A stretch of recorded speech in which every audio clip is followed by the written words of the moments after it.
Hi y'all, I'm Rachel with Y'all Be Kind. I am a full-time beekeeper. I have a handful of new subscribers that have moved over here to check things out on the bee side of things from the Cog Hill Farms with Brooke and Jason. So happy to have everyone here, especially y'all today.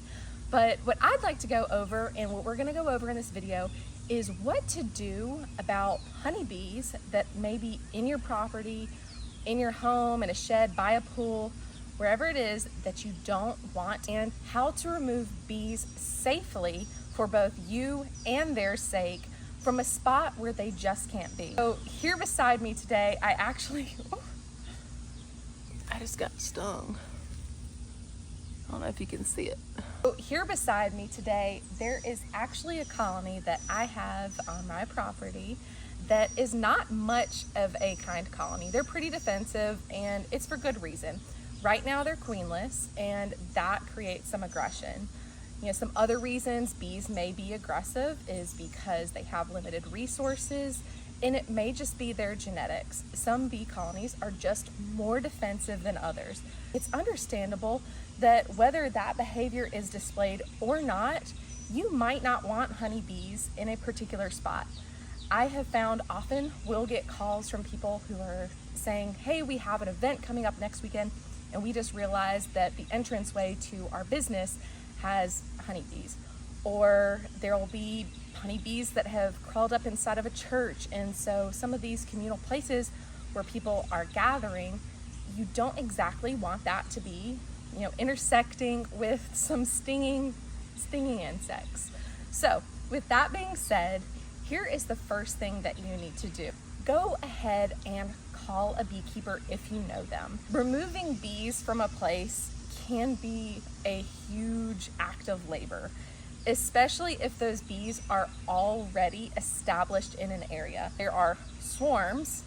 Swarms are bees that have departed from their colony of origin and are setting up a new colony to establish. So what this looks like is there will be a big ball of bees hanging around somewhere. It'll usually be on like a branch or on like a basketball hoop, somewhere where you will actually see them hanging.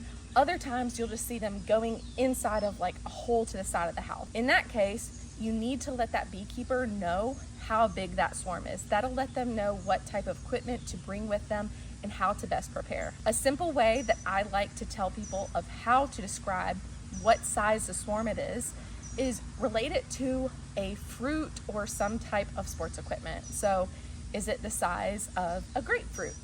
Is it the size of, well, I guess fruits don't get that big. Yeah, I don't know. Okay, scratch that one. Some simple comparisons you can use is the swarm is the size of a softball, or it's the size of a volleyball. It's the size of a basketball. That may be a little big for basketball. Or it's the size of a beach ball. This will best help your beekeeper be able to prepare on what type of equipment they need to bring, what size of equipment. However, if the colony is already established, and so we talked about swarms, now we're talking about an established colony. What this looks like is single bees going in and out of an entry point. A lot of times, if you get close enough, you'll be able to see them have pollen on their legs. That means that they are feeding brood, and they truly have an established colony or are in the attempt to establish a colony in that new place. That is considered a cutout. A cutout is a lot of work. So when you call up your local beekeeper, ask them that specifically. Hey, I have a swarm, or hey, I have a cutout. Can you handle either of these situations? If not, can you point me in a direction? Or if you don't know a beekeeper, is to go online, and I recommend going on an online community like Facebook and connecting to one of the groups locally. So here I would tell people to go onto Central Alabama Beekeepers or Alabama Beekeepers Association, and you can just post on there, say, hey, I'm located in XYZ county, this zip code. Is there anyone who provides this service? Again, being specific of whether it's a swarm or a cutout, and you will have people jump on that very likely. Now, with cutouts, There is a really generous nature to people who say, hey, I have a huge colony, it's been established for years and years. Can you guys use the bees? Would you like the bees? And it's a really generous offer, but there is an underestimation of how much work goes into getting those bees removed from a location. Sometimes it can be easier, but it usually is still an extensive process that will take a minimum of a couple of hours if you're being careful to preserve the comb and keep the integrity of the bees really involved, and you may get charged for that service. It can be anywhere from $100 to a few $100s, and if it's really a large process or it's going to take weeks to extract them, which is it's a different process, and your beekeeper will go over with you if that's the case. You still may find the opportunity on the place like Facebook where there will be especially new beekeepers who are really excited to do a cutout and get free bees. So it's worth putting out into the world, and you will not be shamed for that.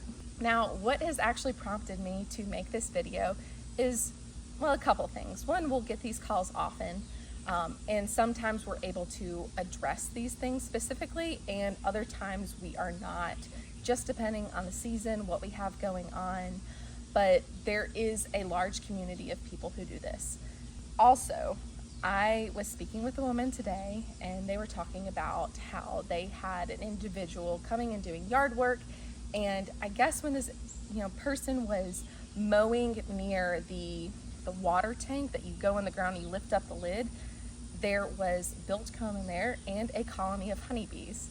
And she brought me a little piece of the comb so I could see it, and there was pollen in there, there was nectar, and there was eggs. The sad part, however, is that the person who was tending to her lawn sprayed a can of poison on them. Poison is not going to necessarily kill that colony.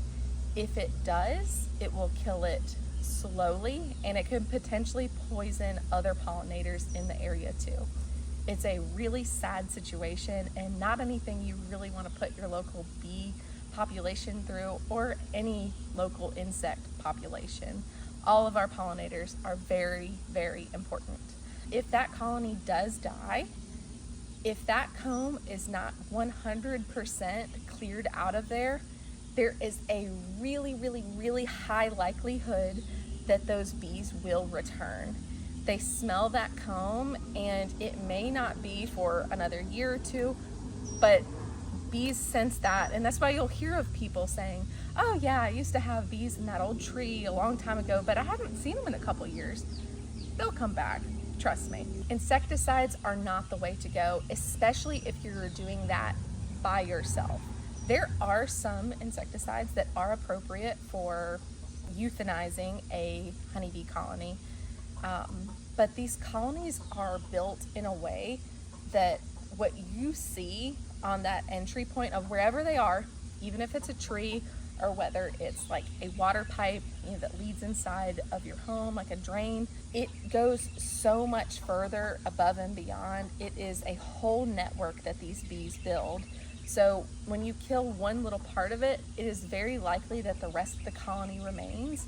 It now has just hindered and injured that colony, but you still are going to have to deal with that bee colony being on your property. Just cut out that step entirely. I understand, again, it can be a safety issue, especially with people with allergies to stinging insects, especially honeybees, but make appropriate calls from the jump and just do your best to avoid them for the time being.